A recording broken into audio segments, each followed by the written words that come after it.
What is happening out there in YouTube land? This is yours, True Rock and Dave, the real deal, North Fort Myers, Southwest Florida.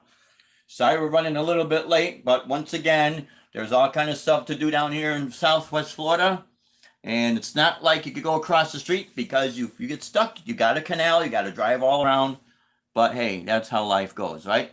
So let's kick off today's Spotlight Jam live. We hope everyone is having a very safe and happy Labor Day weekend. And as things get back to normal, it's going to be wonderful. It's going to be awesome. So we're going to open up today's show with a band from, I believe they're from Europe, somewhere in Europe. I hope I'm pronouncing the name right. Odan Ogan. The name of this song is called Gunman. And then followed by that, we're going to have a couple of videos from a friend of mine back in Chicago, former bandmate. We played in 3 different bands together. The name of that band is called Witch Cross. But first, let's get on with this song called Gunman.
right, my friends.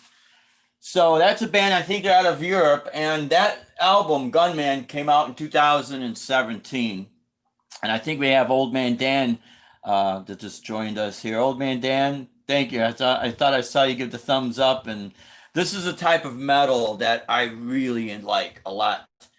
And this is the stuff that combines like the symphonic with the power metal, and it's just driving, rhythm. I think they might be dropped to a drop D tuning, but that's as far as I would drop tune on my BC Rich Warlock, with the addition of dropping my low E down to C, because with the guitar synth pickup, it just everything drops down with it, and you could create all these really really heavy symphonic and goth tones with that thing. It's incredible. But yeah, they're a really cool band. I found them by chance about a half a year ago. So, and I just typed in on YouTube power metal, and that's what came. One of the things that came up with, and just totally awesome. So now I have a friend of mine that we've played in a band called Shadow Lord together, and Shadow Lord originally was called Arch Enemy when I joined the band. And this was back in late 1998, but they had to change their name to Shadow Lord because of the other band entitled Arch Enemy.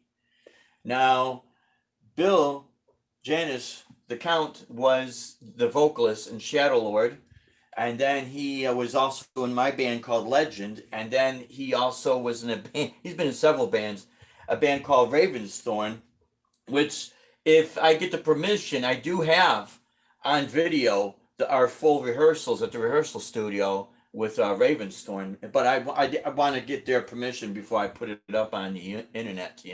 I don't want to do anything without permission. But you're gonna see Billy's vocals are just awesome. He is like one of the last on the local Chicago scene, or really any scene I've seen over in this country, with the that has that metal voice. And plus, Ravensthorn did get signed to Hellion Records, and they did a tour over there in Germany quite a few years back. So awesome band. But this is his other band that I think he started quite a while back ago. This band is called Witchcross. And when people compare Greta Van Fleet to Led Zeppelin, it's not like they're trying to rip off Zeppelin. They're taking that Zeppelin sound and they're continuing on with it. Well, Witchcross will definitely remind you of Black Sabbath, but their own way. So it is Witchcross. And I'll tell you what, Billy, I got a lot of respect for you keeping the metal scene alive in Chicago and in everywhere in general, and keeping original music alive. You rock, brother. God bless you for that one, man, because we need more of that. So here we go. This is I think this song, let's see, let's go ahead and we'll play this. This is Witchcross.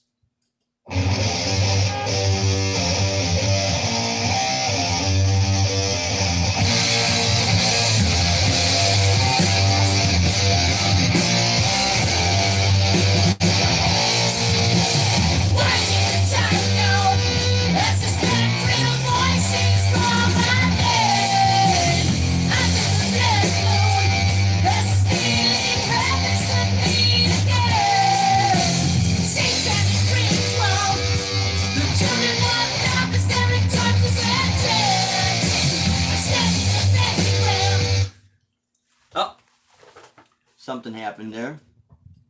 Sorry about that.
Yeah, Billy.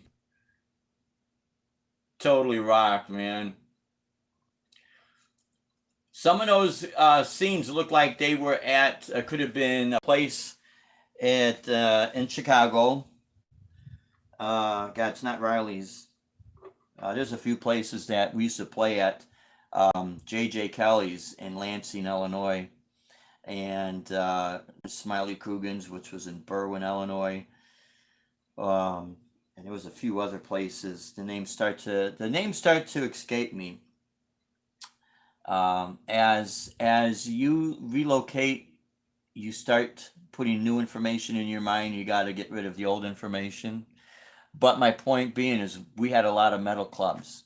So if you get on Billy's channel, look for Witch Cross. It's very, very reminiscent of Sabbath. And I'll tell you what, Billy's like one of the best vocalists I've ever played with. And he's very creative in songwriting. And despite what you see, he is one of the nicest guys you'll ever want to meet. He is a very caring person. And so when I've heard people say, well, that all that stuff is macabre, it's this, it's that, it's part of the show. He's an incredible visual person at live, and it's like when people watch Svengoolie. Svengoolie puts all that on as a great show. But in real life, if he needed something, he's one of the nicest persons you ever want to meet. And that's how Billy is. He's a great guy. So I'm going to play another track from Witch Cross. And then I got a few others I want to play for you all. And I hope you guys are having, like I said, a great, safe Labor Day weekend. And then I'm going to explain to you the reason, after I do these videos, the reason why I do these videos like this. I'll explain to you why. But let's get into another track from Witch Cross. Oh, yeah.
Oh yeah, Billy, you rock, man.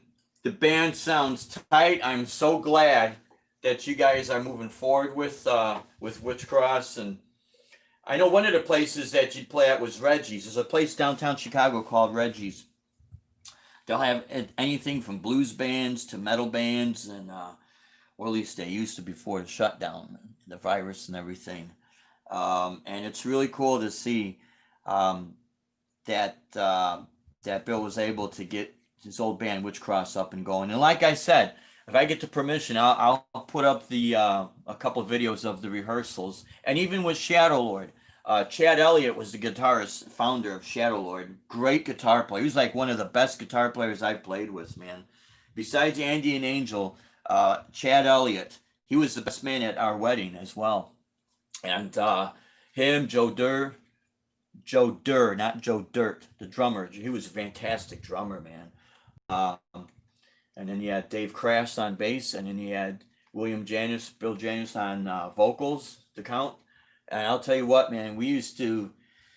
I think we were gigging at least twice a month. I just kept on booking and booking and booking. There was another local band before I joined Shadow Lord. It was called Ion Vein, and I was gonna join them, but my work schedule was kind of messing that up. And then I saw the ad in the Illinois Entertainer. For those of people who are in the Chicagoland area, it's a free paper, local paper. And I saw an ad for a guitarist, and then I called them up, and it just happened. It worked in my schedule, and yeah, we did a lot of shows. So if I get the permission, I'll put those videos up as well. Some of the places we played at. But yeah, and I'm also going to close with a little bit of a live footage of Witchcross. So and again, I'll also explain why I do these videos like this. I really don't download anything, and I'll explain why.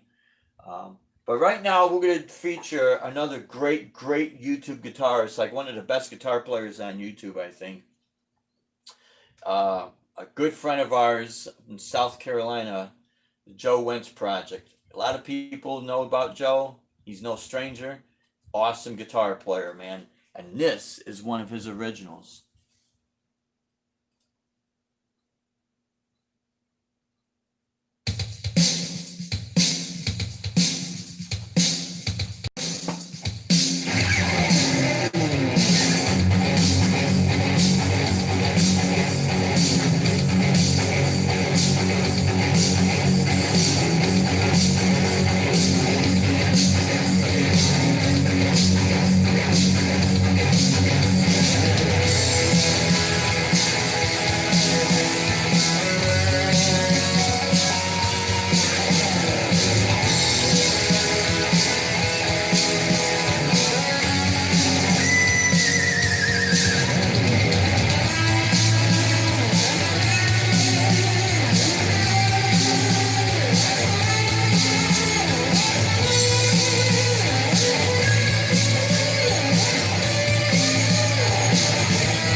yeah.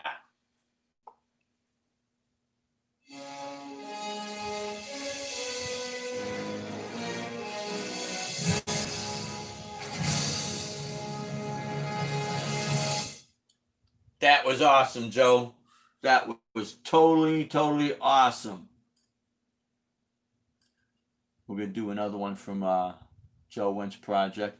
I apologize about any blurriness. Hopefully the volume's not too loud.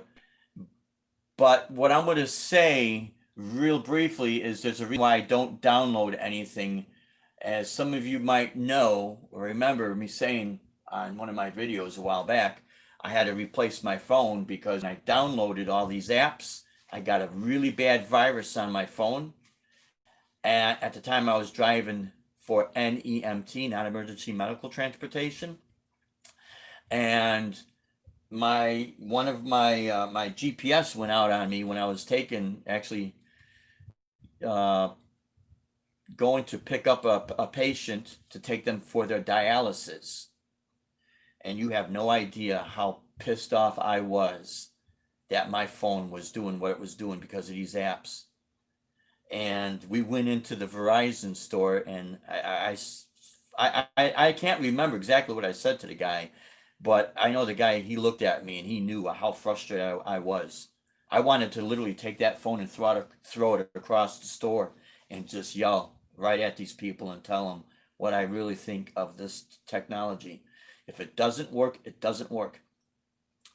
And when you're taking someone to their dialysis, that's not the time to play romper room with silly apps that simply don't work and they attach viruses on your phone, because these people need to get to those appointments. And that's what made me just hit the red button. And I was just so pissed off. I couldn't believe it. That's why I will never trust this technology. I will never download anything. It has to be proven 100%, not 99.9, because of that situation that happened to me. And I know that poor guy at the Verizon, man, he looked at me and, wow, man, he didn't think that I'd walk in like that. But I got a temper, man. You cross that temper when it's something that's very serious, I'll explode, man, and I won't hold back, and I'll do it in person. And that's why it was one of Streamlabs, I think it was. I don't know if it was with Streamlabs or some other app. And I don't want to blame these people. I want them to fix their crap. But you do that to me, you cross the line. But that's why I do what I do. I don't have to worry about getting any viruses this way. No one could get anyone's personal information either. But anyways, let's continue on with something positive here. And here we go.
Oh yeah.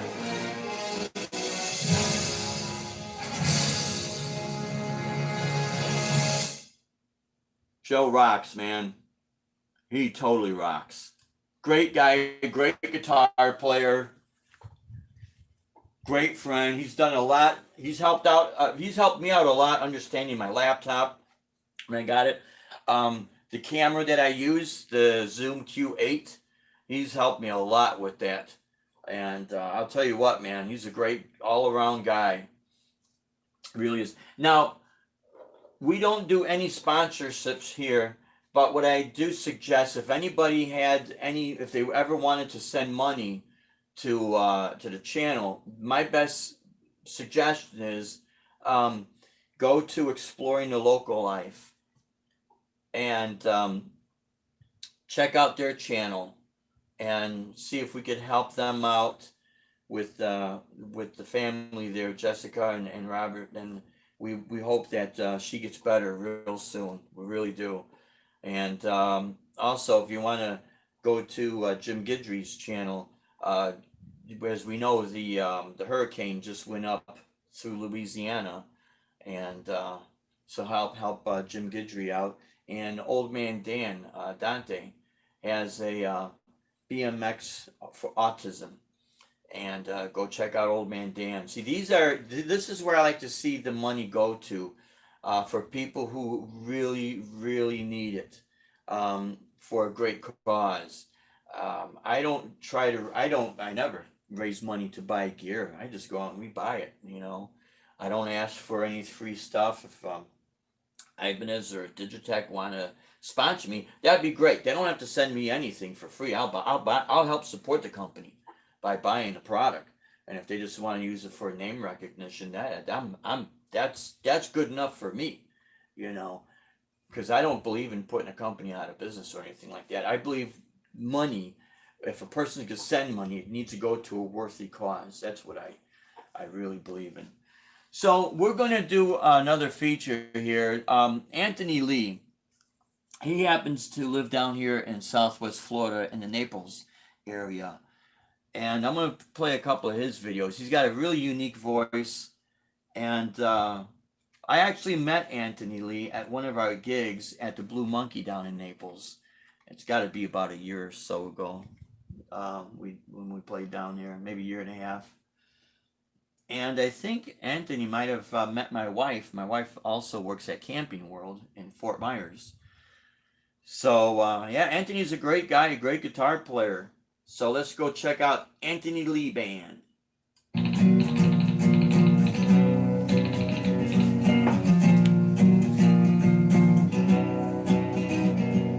Sitting down on top of the world, where do we go from now? Getting up, you'll never fly away, always falling down, you're on top of the world, always trying to fight back.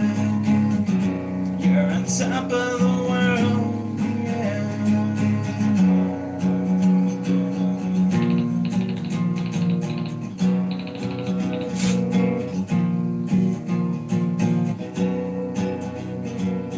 Angels cry, they cry every day.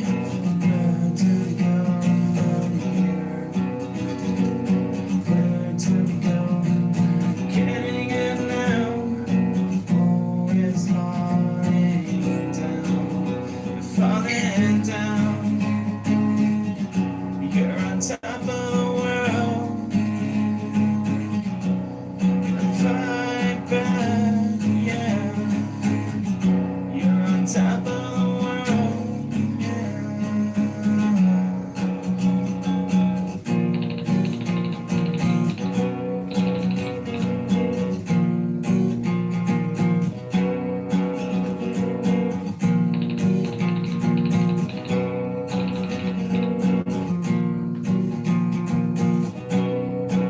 You're falling down.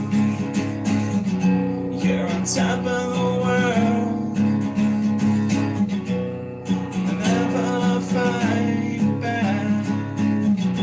You're on top of the world, yeah.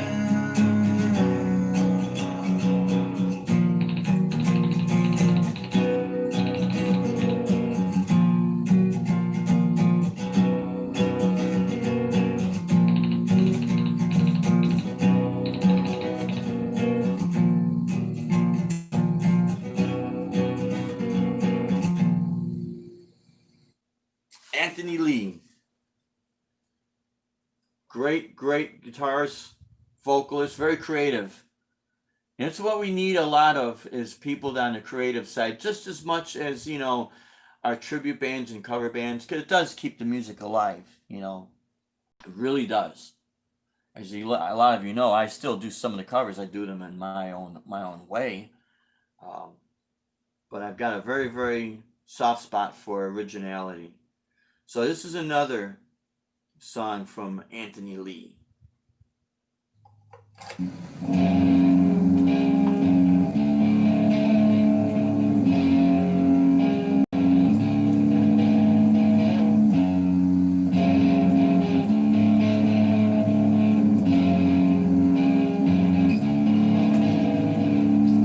So you feel just like I do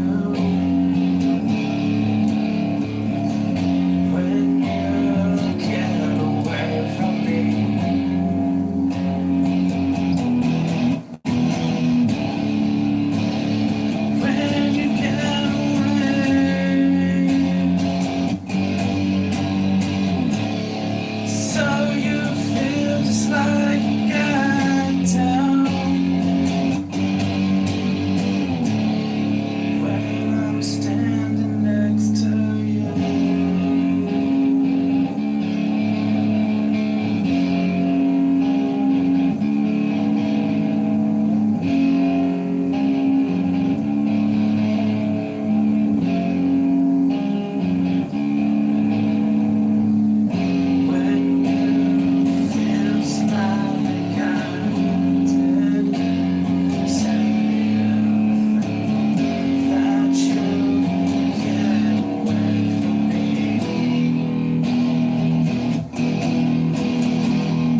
Nice. Nice guitar, Anthony. Like that Ibanez, man. And he is in the Naples area, which is really cool. Now, I'm going to play a video from a great friend of ours, Mr. Jim Guidry. Jim Guidry is down in Louisiana, or from us is up in Louisiana, up and over in Louisiana. And I hope all is doing well with you, brother, because we know what that feels like with these hurricanes, man. Holy crap. But this is awesome. This is a song, original song called Aftermath. Check it out.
That's Jim Guidry, my friend. Go check out his channels. And actually, he told me he recorded that track using the Line 6 Pod HD 500X, going direct, and I believe he was using the Beat Buddy pedal, and it sounded great, man. It sounded totally awesome. And again, I hope everyone is doing well out there, and we definitely want everyone to enjoy themselves. This, I believe this is Old Man Dan. And what I like about Old Man Dan, he's a very creative, very, very creative guitar player, man. And he has the exact same Digitech Trio Plus pedal that I have. And I'll tell you what, he puts it to great use, man. he just, but I have a lot of respect for people that just put these videos up and they're just showing their creative outlet. You know, they're not trying to be YouTube stars. They're just being honest. And I'll tell you what, I appreciate that better than someone that's trying to be a star and not being very convincing at it. Anyways, old man Dan, you great video.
Old Man Dan.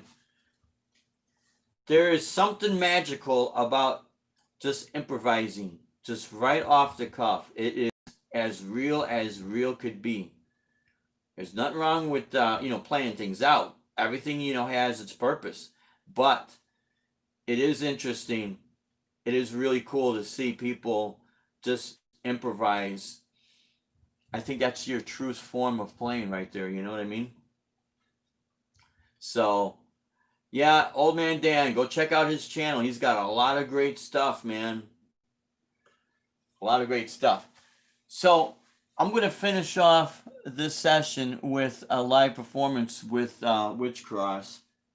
And I think this is one of the songs that we've written with Legend, and he took it with the guys with Witch Cross, and they did a great job of it. So, it's just, Billy is a great songwriter, very creative, and it was so cool talking with him again and staying in touch with him and jamming. Those years we jammed together, man. He's just a very creative guy. So this is, I think, at one of the studios downtown Chicago, and this is Witch Cross. Here we go. Check out their channel, my friends. You might have to look for them. It's going to be one word, not two separate words. Witch Cross.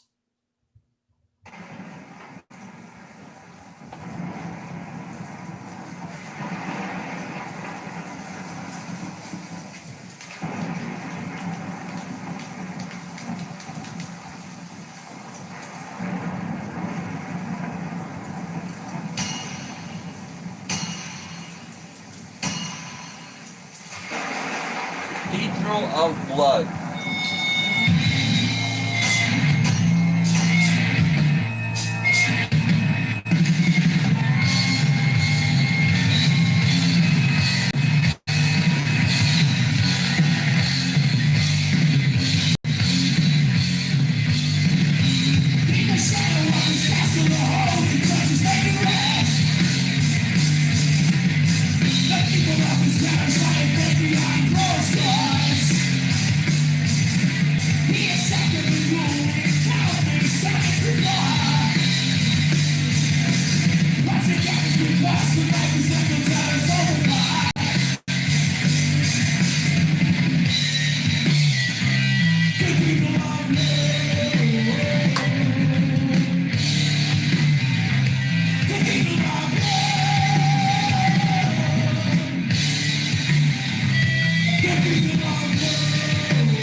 All right, my friends. So there we are, and I'm going to turn this over here. Right? A little bit different, my friends. Don't have the resources down here right now to do anything like download or anything. Metalhead Hippie, brother, I hope you're doing better, man. We hope Metalhead Hippie's leg it gets better. And then check out Metalhead Hippie's channel too, because he does a great job. Much better video than myself here, as far as the videos and audios of spotlighting people's YouTube channels, which is great. I think it's a great thing to do, because we're all in this together, man. We want to help the guitar community, and we want to help people's channels grow in that. Yeah, but my friend Billy there, if you notice, Metalhead, he's very much like Sabbath, and he's such a creative songwriter, man. We would literally, back in Aurora, Illinois, before we left, this was actually early 2000s, we'd just be able to improvise stuff and come up with stuff, yeah. Hey, you like it, man. You know what? I have fun doing what I'm doing. And, there is a reason why I don't spend a lot of money, at least right now, on any computers or extra cameras or anything like that, is because, number one, I'm a performer first. And matter of fact, I just did a gig yesterday. I did a gig Saturday. I did a gig last Saturday, at the same place out in Pine Island. So my areas of expertise, and it's always been this, is out there in the live gigs. I mean, if someone were to tell me, Dave, here's your fork in the road, do you want to do 100% YouTube or 100% live performing? You can't mix the two. But I'm going to go for the live performing, because my whole life has been that. And I love doing YouTube. Trust me on that. I love it. But there is a reason why I do not, at least this moment, spend a lot of money on really expensive gear. Because let's say if I do, and something happens with YouTube, maybe another platform would, rise up. The only thing that I would be able to use after spending that money is going back to where there would be manufacturing CDs again, selling CDs and or DVDs. Now I could justify spending the money on expensive cameras and computers, because see, now that money I just spend with it, I can get creative with it. And I do love doing that stuff. I think it's great. And I think a lot of you guys out there are just masters at doing that. I learn a lot just by watching it. But you see, you got to understand what my expertise is. It's performing. It's been that since I was 11 years old. And that's never going to change. And that's why, if you notice, when you watch people like Steve Vai, and Joe Stump is a guitar player that's now playing with Alcatraz. He's like an Yngwie type, but Joe, we done a show with Joe Stump. Joe is a great guy, man. He's very approachable. He's a very down-to-earth guy. He's a professor at the Berklee College of Music. He is one of the greatest guitar players out there, and one of the greatest human beings out there. He really is, man. But if you watch any of their YouTube channels, they're not doing anything fancy. And there's a reason behind that, is because they're all performers. There's 24 hours in a day, and you got to sometimes you got to take a choice. You got to really pick and choose where you're going to put your eggs in, and what has been beneficial to you personally. And what's been beneficial for those people like myself is live performance. That's always been the case for me. And there'll be a time when, I might be very late in the game with all the fancy gear, and you guys are going to leave me in the dust. And I praise you for that, because you guys are very inspiring to me when it comes to all of that. You really are. So again, it's just, I really appreciate people putting up with, you could see all I did was I faced my camera to the screen and just recorded it. I mean, it is as lo-fi can get. But it is because my phone, I know you can download stuff, but it is like I said before, my phone got hacked, and it got hacked in a very, very bad way. And it'd be like, okay, equivalent to, yeah, and I said Metalhead Hippie, I'm healing, I hope. Yeah, I hope you're healing there too, Metalhead Hippie. But you see, it'd be like equivalent to this. I get the call to pick up Metalhead Hippie to take him to his appointment that he cannot miss. This is very important. And in the process, I'm using my GPS. And in that process, my GPS goes down the toilet and it acts all funny. And this is literally what happened to me. And it was because I had downloaded some of these apps. And whatever happened, it was a virus that got attached to it and it just totally crashed out the most single important thing I needed, which was my GPS. Because, we're still new to a lot of the areas down here. And I'll tell you what, there's certain, like early in the morning, if you don't know where you're going and you're in a new area down here, you got to be careful because not every road not just down here, but anywhere, there's a lot of roads that don't have lights, street lights. And with down here, a road will end and all of a sudden you got to be careful because if you go too far, you're going to fall into a canal. So you have to really be careful. So when that happened to me, I had to get a new phone. And now Deb, she has that old phone. We were able to go to Verizon. They stripped everything from it and, they redid it. And when I got this phone, I don't care what I don't care what the claim to fame is with downloading stuff. I will not download anything unless I know I could 100% trust it. Because when it came down to something very, very serious that I needed to rely on, it let me down.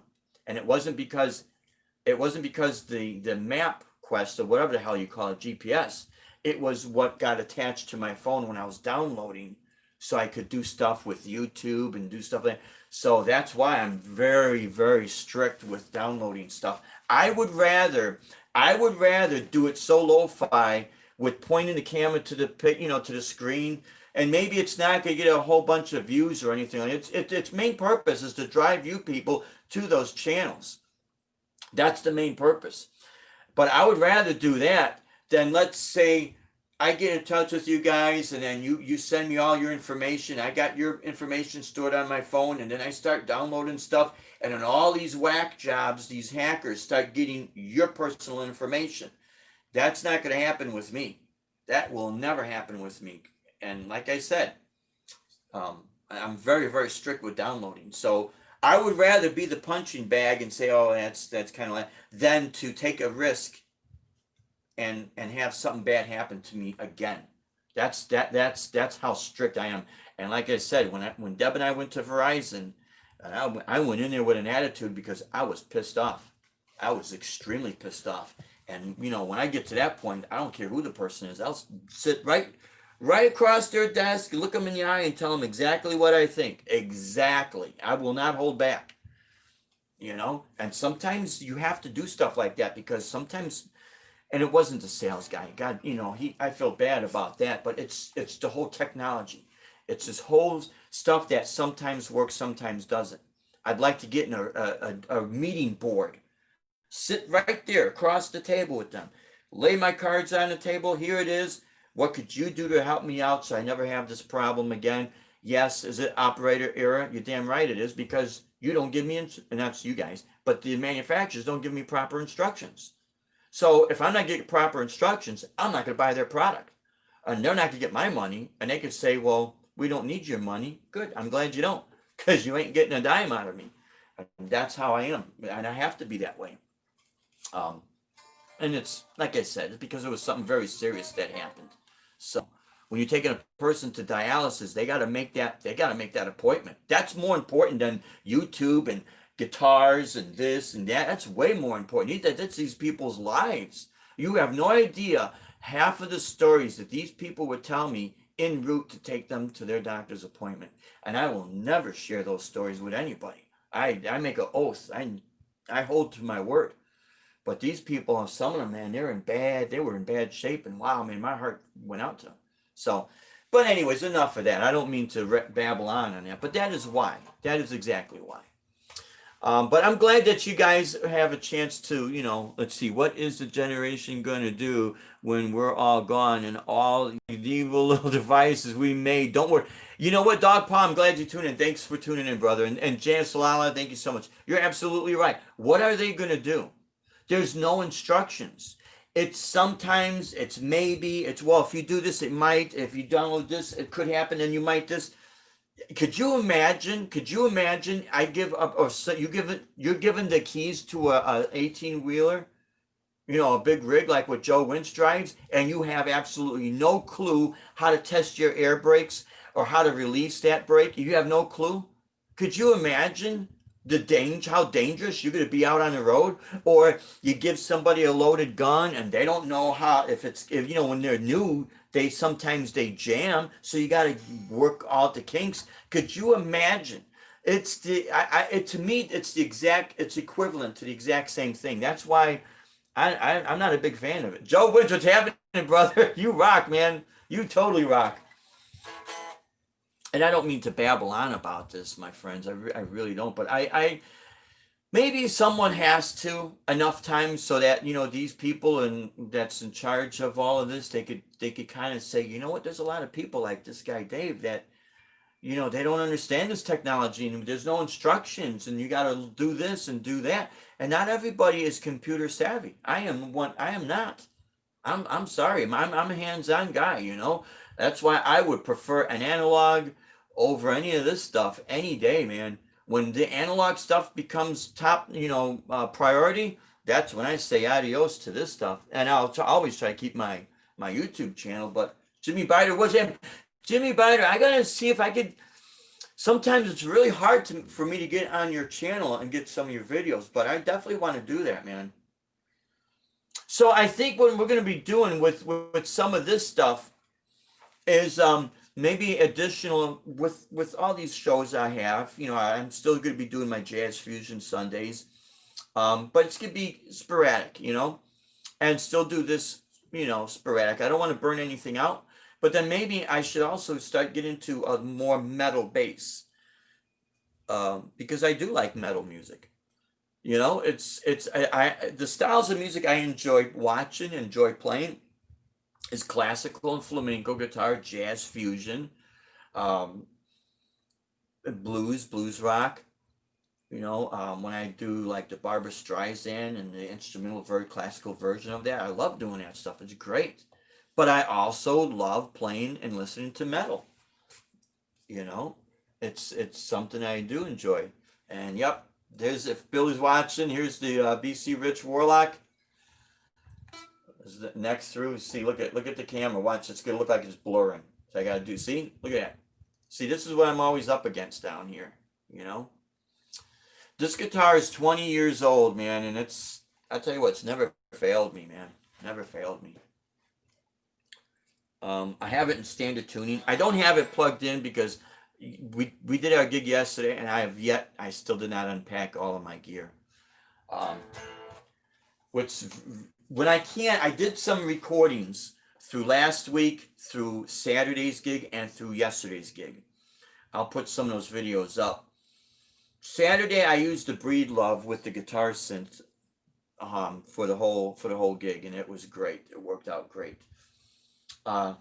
Last Saturday, the Saturday before this past Saturday, was 100% with the Gibson Les Paul with old strings, and not once did it go out of tune or break a string. I was very pleasantly pleased. So then I put new strings on the Gibson. I think it was Friday. It was on Deb's birthday. Deb's birthday was the 3rd, and we're going to be celebrating more of it next week. Probably go to Marco Island on Sunday. So I put new strings on the Gibson, stretched them out, and I used exclusively, except one song, I think I used the Ibanez. So I did a 3.5 hour gig, and it was 100%, or I'd say 99.9% with the Gibson Les Paul and the new strings. And I don't know, something's happened. Maybe it's staying in tune, which it should. It's an expensive guitar, but I honestly, I think I've been approaching that guitar a little bit very hard. I gotta understand that I'm not always right, and I'm not, and I cannot always approach a guitar very aggressively. The Ibanez I can, because the Ibanez, it seems to be able to take one hell of a beating. I have even like this one down here. This thing is a killer guitar. This is the one I found in the dumpster. And this is the one that has really the original edge, or not the original, but the original, I mean the edge Ibanez, you know where you loosen up these pole pieces here? That's where your Allen wrench goes, right here. And here's your tuners. On the newer Ibanez, even on the Gem Junior, well, let me grab the Ibanez. It's got a very similar locking system like the Floyd Rose. See? Here is where you unlock, and then there's your tuners, like a Floyd. So, very, very, stable guitars, man. Very stable guitars. But like the Lawsuit guitar, which is this guy here, the Paul Reed Smith clone. This guitar is great, man. I got to kind of play it a little delicately. The same thing with the Gibson, with the Les Paul. I got to approach it very, very delicately. And like I said, no problems. No problems. So, as long as I've been playing, I always learn something new. And I'll tell you what, when I watch other people's videos, that inspires me because I'm watching other people do something that I wouldn't even think of. And believe it or not, that's very inspiring. I guess that would be the secrets to keeping people interested in playing. Don't ever think that you know everything, because that's when you stop learning.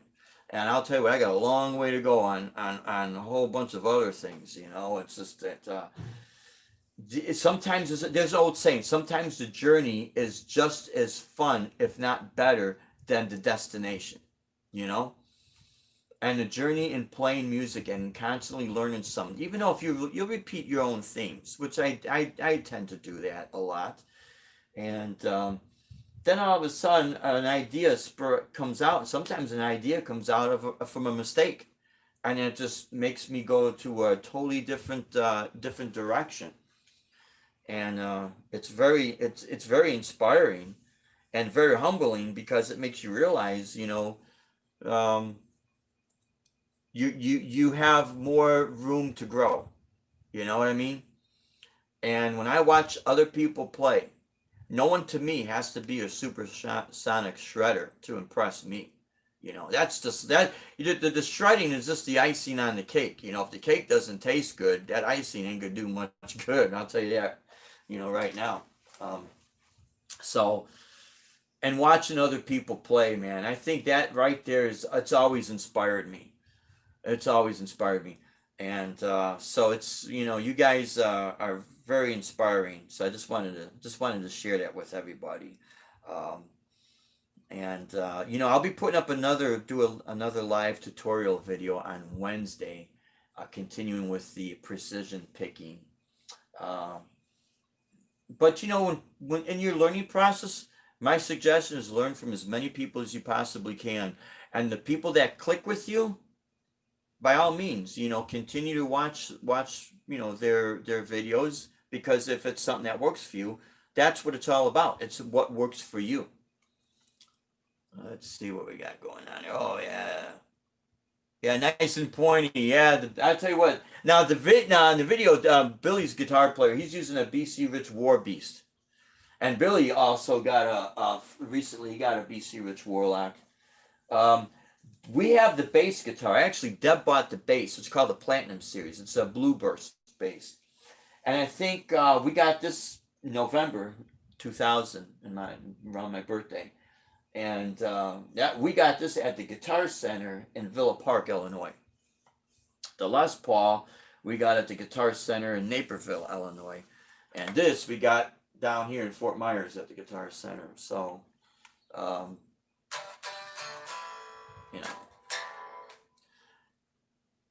let's see. So Metalhead Hippie, I hope you do get better, man, because it's that's tough, man. Yeah, when the strings start to get ridge, harmonics and tuner. Yep. When they wave, I replace. Yeah. I'll be doing that too, Dog Paw, pretty soon with this. The thing is I'm just gonna say down here. It's really anywhere. You're gonna have more humidity inland we're we're off of the Gulf of Mexico, so there are times we do get a constant breeze. Um, if you just type in, on a map, Fort Myers, Florida, you'll see Fort Myers, North Fort Myers, Cape Coral. That's where we're at in the North Fort Myers area. So we're not far from the Gulf of Mexico. It's when you go inland, it's where it's like, man, the air doesn't seem to move. And up in Wisconsin, in Kenosha, I used to play at the Taste of Wisconsin, and man, it would be like stifling up there. And then when I was doing the Bristol Renaissance Fair gig up there, wow, man, you'd sweat like a dog, man. So, but what happens is as you're sweating, you know what happens? You get all the gook on the strings. The only thing that is down here that you do have to be careful is you get that breeze from the ocean, and then you get like particles of the salt water. It's weird. So there are times when I'm done playing, I gotta wipe. Like yesterday, I had to wipe my pedal board off because where I was playing, I would say about maybe 50 yards behind me was the ocean. So, and then the wind blows and it just blows all that right onto the effects, and onto the guitars and that. That's why become a big fan of a flat matte finish, because it's a lot easier to keep it clean and all of that. Um, and that's why I would suggest too, if people are gonna do outdoor gigs, no matter where you're at, and you got expensive gear, and you tried it, and it's like, okay, I'm kind of destroying my expensive gear. Go out and buy something inexpensive. That as long as it stays in tune, and inexpensive pedals, or maybe an inexpensive amp that's not gonna be high maintenance, because it's nothing worse than you getting expensive gear destroyed, man. You're when you do any type of gig, no matter where you're outside, and then it starts to rain. Rain very seldom falls straight down. When you get those winds, it blows, and it's when it blows to the side, that's when you can start noticing, your gear getting destroyed. And some venues, they don't seem to understand it. Lori's Mishmash was live, and I think she had one of the girls from Blackjack. I think her name was Mo, and a Tiny Dragon was a band. I think they're a great band. So I apologize if I mispronounce anyone's channel or anything like that. And yeah, they were talking about some of these places don't even provide a PA, and they don't pay this and they don't pay that, and it is tough. It really is tough. That's why I had mentioned before, which eventually when we go back to the ticket sales, because this whole coronavirus screwed everything up. It really did. Um, but if anybody ever wanted to like kind of break out of that norm of they feel like they're trapped in the cover band bar scene, or even if you're doing originals, it's just that bar scene. And Billy knows what I'm talking about with Witch Cross and that. We done a lot of those gigs with Shadow Lord and that. Um, Really, when it comes down to it, if you really want to start to like pull away from that scene and get yourself established, if you want, really the way to go is, and I know people have called this pay to play, but I'll tell you what, it's a lot more attractive because you have the control and do the ticket sales. If you feel you got a good show and you feel that confidence and you're willing to take a chance, and you might not make a big profit in the beginning, but if it's something that is appealing to you and you're done buying gear, and then you do have all this extra money that you would buy gear with, but now you're kind of done with that. And, the missus or the mister, depending, who you are, says, hey, that's your play money. You'd be surprised what you could do by putting on your own production. The only thing that stops it is financing. That's the only thing that stops it. And you could go to some of these banquet halls and say, hey, look, how much would it cost to rent out this room and maybe do or buy meals and sell tickets and a show or whatever it is, that you want to do. The reason why I say stuff like this is that they're gonna they're going to listen to you, providing that you're not going to, burn the place down, bring pyrotechs, and then the ceiling catches fire, and then you got fog machines that set off the sprinkler system, and the fire department comes out, or you know what I mean. You're going to be respectful to the venue. They're going to, chances are, they're going to say, okay, well, we'll write you down in the calendar that you're renting out this banquet room, this hall here, and this is yours, and you do a deposit and you pay for it, and then, okay, that's your time slot, you do your show, your thing. It's no different than you're booking for a wedding, except you turn it out and you're not doing a wedding, you're doing a concert. I know there's people that, and I've talked with people in person down here, that would say, oh, no, originals is a waste of time and this is a waste of time. And, well, they feel that way because they're used to the covers, and I'm not knocking them. They're good at what they do. However, if you're good at what you do and you have a strong notion that you would really like to try this, I'm going to tell you from our personal experience, you can see some success in it, especially if you have something very unique and very good. You're very good at what you do. You always got to keep in mind that you're not going to please everybody, even if you're in a Beatles tribute band. There are people that don't like the Beatles, so of course they're not going to come out and see you. So that's not your crowd. I guess my point I'm making here is like showing these videos, and today's video footage was more of the heavier, the rock, more of on the metal side.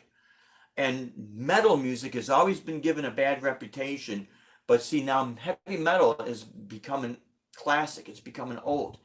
And I could tell you, down here, we live in a 55 plus community. We have about 998 homes. We live in a huge area down here. And this is one of many areas that have, 55 plus. You're going to find people that hate metal, but you're going to find people also that are going to like metal. It's going to be a mix of everything. And it is so bizarre seeing somebody with gray hair on a Harley Davidson cranking up some Sabbath, some Ozzy, some Dio. And if you think about it, they're reliving their youth because, see, that music is already old. So they're reliving it. So now it kind of opens up these doors to this music is now becoming accepted. It's like when you join a jazz band and you get the fake book and you got all your jazz standards. You ever notice now you're going to have your classic rock standards? Now I'm going back to the covers. I'm using this as an example. So if your originals are mimicking a certain style, like Greta Van Fleet has taken the Zeppelin style, maybe not intentional, maybe a little bit, maybe partially intentional and partially not, but they took that style and they expanded on it because Led Zeppelin is not around anymore. So maybe all the new stuff that Greta Van Fleet does, if Led Zeppelin was around still, maybe they'd be doing those songs. Who knows? And with Witch Cross and other bands like that have that sound, they're taking that style and they're continuing on with it. That is just as rewarding as just simply doing the covers of that band. Because you're not just recycling the same songs, you're actually taking. There's going to come a time when we're going to read in the paper. I don't like saying this, but it's a reality. When we're going to start reading more and more of our artists that we grew up with, they're starting to pass away. They're starting to pass away. And once they pass, they are never going to be writing new material.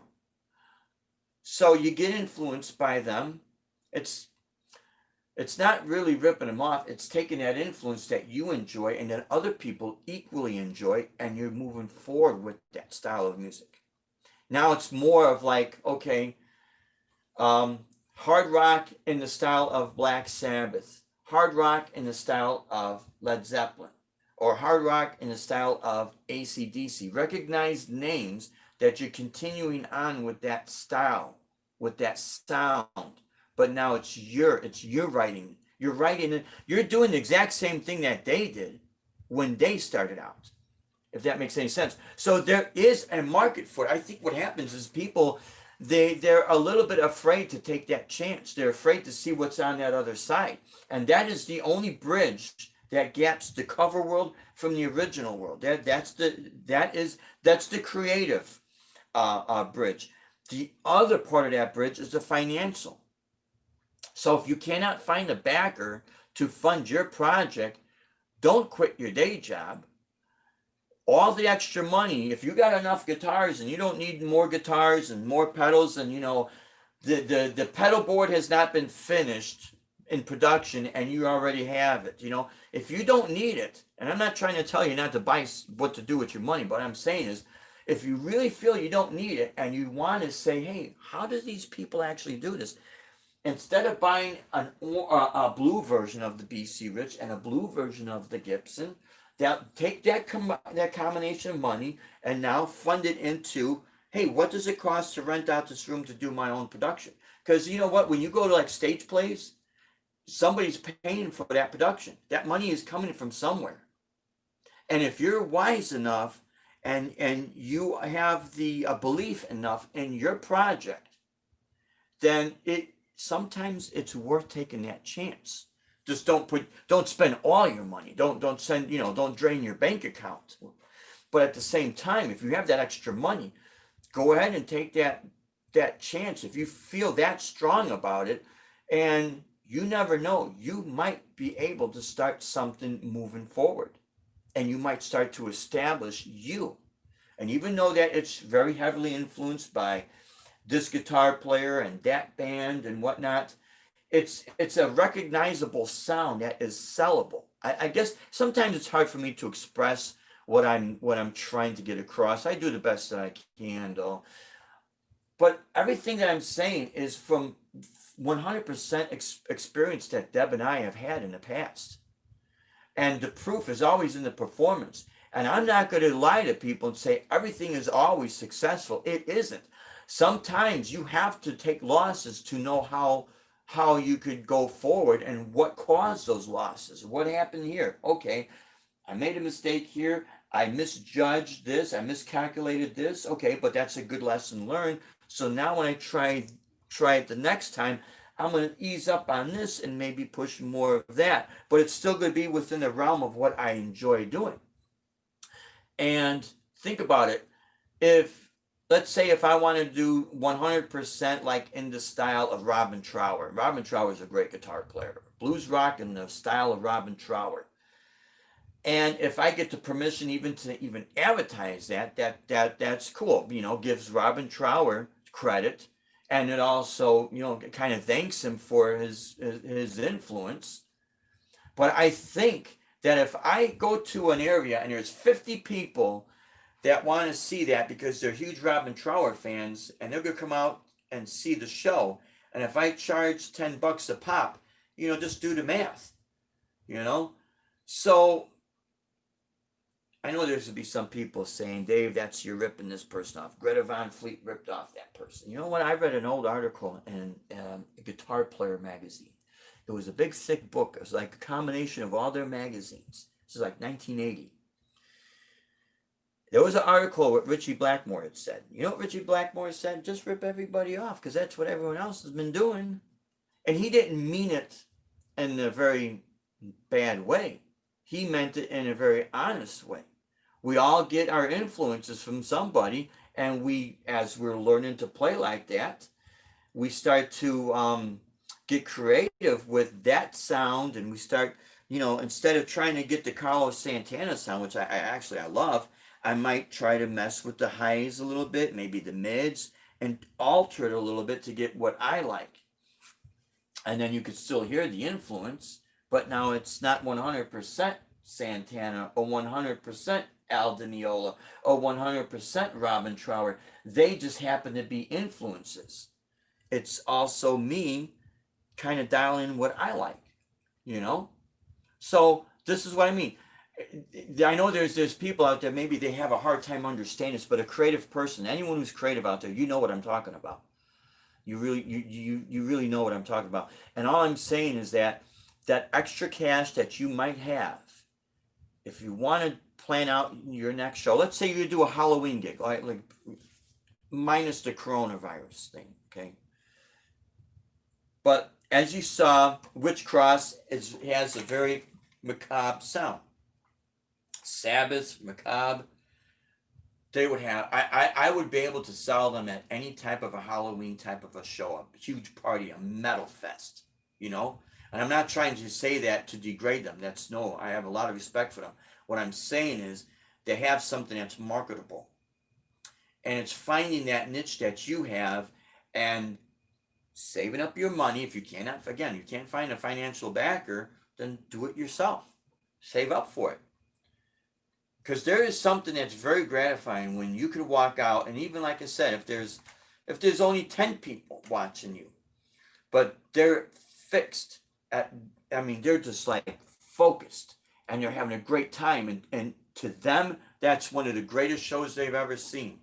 And when they come up to you and they tell you how much they like your music, how much they really appreciate you, it really is it's a very humbling feeling, and it's a very great feeling. Yesterday's gig, I started out doing a lot of my originals, and of course it was more jazz oriented because that's, you know, that was kind of the theme. And these people that were watching me, when I told them that this is a song I wrote a few years back, this is a, you know, song I wrote for a vocalist, but then I put melodies like "Calling for You," that song I got, "Calling for You." They didn't believe that. They thought it was another cover. They thought it was a cover song, and when I told them it was original, they were like, "Wow, that sounds great." And and I'm not trying to say this to brag. This is not a bragging, but this is to show credibility. That if I could do it, you could do it. It's, you know, it's, again, the thing that holds people back is they feel nervous. They feel like no one's gonna accept them. They feel like, okay, I might, you know, might not get accepted, basically. Well, no matter what you do, you're going to have a crowd of people that's going to, you know, not exactly like what you're doing. But equally, you're going to get a crowd of people that are going to like what you're doing. And that's your audience. And those are the people you shoot for, you know? And it just build it on up. So a lot of you realize that what you see on YouTube, you know, YouTube is great. I love YouTube. But you know, if again, I'm in that situation that if I ever had to have, yeah, salt water rust your dough, yeah. Well, it doesn't rust your neck. You know what it does, metalhead hippie, with the salt water? Over a course of time, it starts to deteriorate the edges of metals. And let's say your output jacks and your input jacks on your effect pedals, over a course of time, those screws they'll start to get very frayed. And, you know, from plugging in and unplugging and plugging and plugging, there are times you just have to tighten those screws. You got to be careful, because if you over tighten them and you start noticing, you're gonna hear like there's like sand on that screw. And if you're not careful, you're gonna hear a popping sound. And what usually that is, that output jack got so worn out that part of that screw busted off. And now it's like you put the thing in, it wobbles, you know. I remember when we first started coming down here, down to Florida, but it was in the Port Richey area, and this is the early 2000s. One of the band, we didn't see the band play, they just had their stuff set up. And the first thing I noticed was on one of the Marshall amps, the edges were like rusted out. And it was literally, the stage was on a dock that was over the water. And my wife, she looked at that and she says, you know, that's from the salt water. You know, over a course of time. Oh, it's over a course of time. So that's why I mean, you know, if you're going to buy gear to play out, and if you're in, let's say you're down in this area, you may want to consider something that's a little bit inexpensive, that if it does break down, you're not going to have a heart attack. You go buy something, you know, $6,000 Les Paul, or, you know, Paul Reed Smith, or something high end, and you start trashing that guitar, you know, hope you don't care, because it's not going to be very good. So Yeah, get a set or through neck with, yeah. Here's something. Bill, what's happening? Yeah, I don't play guitar in my band. Yeah, I just sing. Yeah, but at home, right? Yeah, that's great, Bill. And you know what? I think that's how you came up with Cathedral of Blood, because now I remember at the rehearsal, you were coordinating a lot of that. And I'll tell you what, man, it was always a pleasure and an honor jamming with you, man. I got a lot of respect for you. I got a lot of respect for you. And if anyone wanted to hear what it's like being signed, I'll tell you what Billy could tell you. He could tell you exactly what that deal is. I'm not gonna say anything there because that's not my place. That would be for his place. And you know what? Let me know, Bill, if it would be all right because I found the videos of the Ravensthorn rehearsals. But I want to make sure I get the permission. I don't do anything without people's permission. Yeah, but Robert Plant is still around to yeah. Yeah, Dog Paw, he really is. He is, but Led Zeppelin is not unless Led Zeppelin decides, hey, one more time we'll grab Jason Bonham. It'd be a great thing. Um, but I guess the point is that I've had people ask me these questions before. Dave, what is it? What is the secret breaking out of a cover band and getting to that point, that level? There's going to be two things. If you're a creative person, you got to have some sort of creativity. You really do. Oh, thanks. I appreciate it, man. Um, the other factor is always, always going to be financing. And I know a lot of people are going to say, well, you got to go through this channel. And there's channels you'll have to go through, okay? That's if you don't have enough money to go to the main source. You know what the main source is? You want to do a show at a venue? You know who the main source is at a venue? The person that owns the venue. And they'll say, wait, I got to go through this booking agent or that manager. And you could try it. And if there's some sort of resistance, and you always try to be respectful, but they continue to resist you. And you just love the way the hall is, the venues. You really want to do a show there. Well, again, if you got resistance from this so-called booking agent and this manager, go right back to the owner of the property. You got to remember one thing. I've had this conversation with a couple of club owners. The ones who are smart, they know where I'm coming from. But the ones that they take responsibility to get the recognition. Okay. They want you to come to them. They're the top dog, and you respect them for their hard work. However, when it comes down to where the rubber meets the road, then they backpedal because they don't want to take the responsibility of the ownership. When you're the owner, you're responsible. And I told this one guy over the phone. I said, hey, the reason why I like to meet with the owners, and I really like to meet them in person, is because the owner signs the front of the paychecks. Oh, no. And I said, well, then you can't be the owner then. Maybe you're one of many ownerships. Somebody is signing the front of the paycheck to the manager, right? It's not going to be me. I'm the guitar player. I'm trying to get the gig there. It isn't me. It's not the waiter. It's not the dishwasher. It's the owner. So after going through all the stuff we've gone through in the past, we go straight to the main source.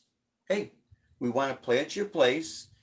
We notice we've been driving by, for the last several months, and we happen to notice there's certain times of the year, certain times of the month, certain times of the week that there's no action here. It's sitting dormant. So how about we do this? On those days, maybe an off season like down here, help us save money. Maybe we could kind of, I don't know, schedule something in where we could come in and bring our production here and do a performance. And we could give you a deposit check, and we have insurance. We personally do. Find out the things that you need to do to get those type of gigs. You're gonna be amazed. Chances are, if that person is noticing the same thing that you just said a few times out of the year, several months, it sits dormant. If he owns the property, he's got to pay property taxes. So what he needs, why not have some extra money come in? And see, this is what I mean. This is when you could come in and you start doing your own show your way, and you could bypass some of these people. And it's not to be rude or disrespectful to them, when they're disrespectful to you, when they try that with me, I walk away from them. I don't even want to deal with them. I really don't, because it's a waste of time, and there's no use of trying to constantly butt heads. It's just it's useless. So I go somewhere else, or if it's somewhere I want to play. I've done this at one of the places back up in Chicago, actually, in Downers Grove, Illinois. I think his place is called North Beach. I can't remember now. But the booking agent was making life tough. I'm like, gee, what the hell's wrong with this guy? Call the owner. I called the venue. I says, hey, is the owner in? Yeah, hold on. And it was like, I don't know, 11 o'clock in the morning or something like that. The owner gets on, and I said, hey, we'd like to do a show, blah, blah, blah. And then he comes back and says, well, you got to go through this person and that person. I said, well, I tried already, and it's just, they're making it impossible. And we were doing all ages shows, and I got another act, and so we'd like to see if we could do this on this date and that. He says, oh, okay, well, he says, hold on a minute. He put me on hold. I guess he was looking through his calendar, and he happened to notice that, hey, he's got an open weekend. Gets back on the phone. He says, yeah, I could give you the gig, no problem. Boom, we did the gig. The booking agent wasn't too happy, but the booking agent is not the owner. I called the owner. So that's what I mean. It's a way to avoid, friction.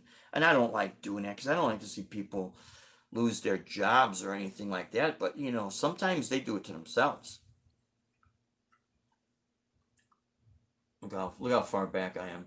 So, yeah, Chicago's metal scene is still good, but temporary on the fritz because, COVID-19.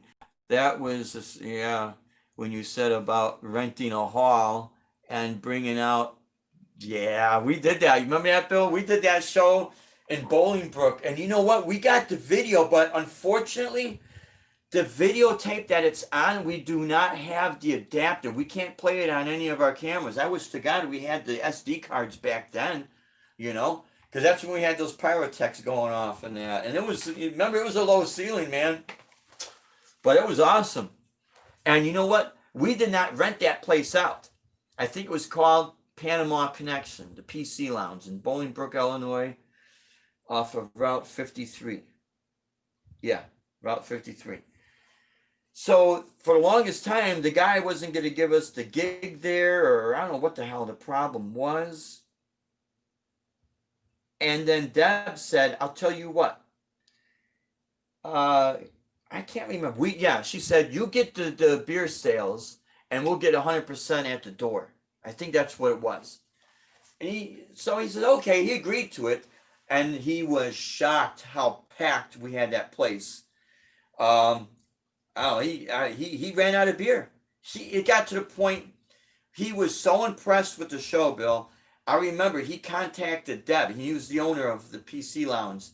And he even offered us to practice. He said, anytime you want to use my place to practice, man, that was awesome. Because, see, he wanted people that was only in that area. If you were outside of Bolingbrook, Illinois, he didn't want to deal with it. Same thing with Bada Brew. There was a place in Bada Brew. Oh, Bada Brew, it was called the Bada Brew place. It was in Crest Hill, Illinois. See, same thing with the owner.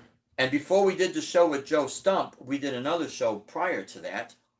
And we were explaining to him, and he says, nah, you can't this, and that's not going to work, and this not going to work. And I don't know, for whatever reason, he broke down and let us do the gig. And when we were done with the gig, I remember the next band that was playing after us, the guy says, man, I don't know if I want to go on stage. I says, go on, man. He says, hey, I'll cheer you on. I'll be there supporting you. I do what I do because I can't sing. That's why I do what I do. And they were actually a really good band. And, I think I can't remember the name of the band, But he was really shocked that I was there and being honest and cheering him on and just really being supportive. Because I'm not going to be an ass. There's no reason to be that way. But the owner of Bada Brew was following me around, and he was another one that offered me to practice. Anytime you want to come here and practice, go ahead. See what happens. It's sometimes when you're selling yourself, you're selling your show. It's sometimes very hard to get people to open up their minds without them looking at you like you're a prima donna and you're egotistical. It's something that we have learned. I've learned how to do this from Deb because she's extremely business savvy, and it's learning how to sell your product so that that club owner understands that we want to see you be successful. First and foremost, we want to see your club be successful. We don't want to see you go out of business. We don't want to be hard to work with. We respect your hard work because it does take hard work to get any business up and going. But at the same time, we have that much confidence in our product that we're going to bring in, and we will work with your budget. All these road shows that Deb and I have done is based off of they like the way I play, but most important, or equally as importantly, we were easy to work with. We understood budgets. We were not prima donnas. We were not, trying to beg or trying to be rude or disrespectful. And I'll tell you what, when you deal with people who are the real deal, they appreciate that. They see it right away. And they see if you're a straight shooter, you're someone that they could count on. And that's why I've been getting all these repeated gigs, because they know they could count on us, and they know that we're not going to pull rank. And if they're going to give me X amount of shows throughout the year, then we could bring our price down because they're giving us work. I guess if you want to say what the secrets are to getting gigs, like club gigs, work with the club owners that that they're trying to be fair. They're not trying to screw you over. And if you work with them and they see that over, especially a course of time, you're proving yourself, you are going to be the person they're going to go to. That's how I got the other gig, yesterday's gig. I was only supposed to play Saturday, and then the lady came up to me. I guess they were going to have someone yesterday, and he canceled out last minute or whatever. I don't know, but he canceled out, and she says, "Hey, would you be available tomorrow?" Meaning Sunday. I said, "Yeah, I think I'll be available." I gave that message, and she said, "Yeah, go for it." Yeah. So, again, being very easy to work with is man, you'd be surprised. You'd be real surprised how important it is. Well, my friends, I'm going to be catching up, and what I'm going to start doing is I'm going to start writing down. See, because I miss all these the comments here, and when people ask questions, I'm going to start writing them down. And if there's something that you feel that is you don't want me to say, I won't. And I could kind of feel that out. I'm not out to embarrass people, and start reading what people said here, and this is their comment and that, so that you guys get credibility for asking some of the questions. I feel so bad sometimes I miss something. I'm not trying to be rude. I really apologize about that, because I want everyone to know that, hey, you're all my friends, and I care about all of you. God's sakes, if it wasn't for you guys, my channel, you guys have been part of my channel starting to grow and be successful. And even though I'm not at one of these $1 million or million subscribers or whatever, I'm fine with where I'm at. I'm very happy with what I do. But it's all because you guys support, and I really appreciate that. So I will go live on Wednesday, and I will be featuring more Witch Cross. I will be featuring more of Ian Luckett and Jimmy Biter. I'm gonna start getting your stuff, thrash metal and fun riffs, Old Man Dan, and start really getting to like a whole list of all of you guys. So my hope and my purpose that I want to do, I guess my goal is with the Spotlight Jam Live, is to keep this going. And I'll do it at a time where everyone could check it out, so it doesn't infringe on anyone else's. And then at the same time, you guys still go to Metalhead Hippies channel late at night. And for us on the Eastern time, it's late for us. And it's only because it's hard for me to stay up late and get up early. It's just I can't do it. So sometimes I have to catch the rerun. But by all means, support each other the best that you can. And we all understand there's only 24 hours in a day. So it doesn't mean that you're not being friendly or not being caring. It's just that there's only so much YouTube you can watch at one time. Absolutely, and look, it definitely. I really think we got such a great opportunity to really help one another out without funding or anything. And like I said, when it comes down to people funding and doing super chats, you do it to where you feel you want to do it to. I will never tell a person what they should and shouldn't do with their money. Support each other to however you want to do it.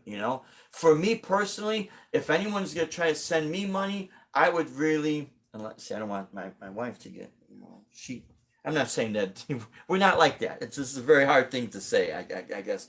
But right now, I'd rather see that money go to worthy causes where it's really, really needed, where it's really, really needed, because there are people out there, like I said, exploring the local life, help them out.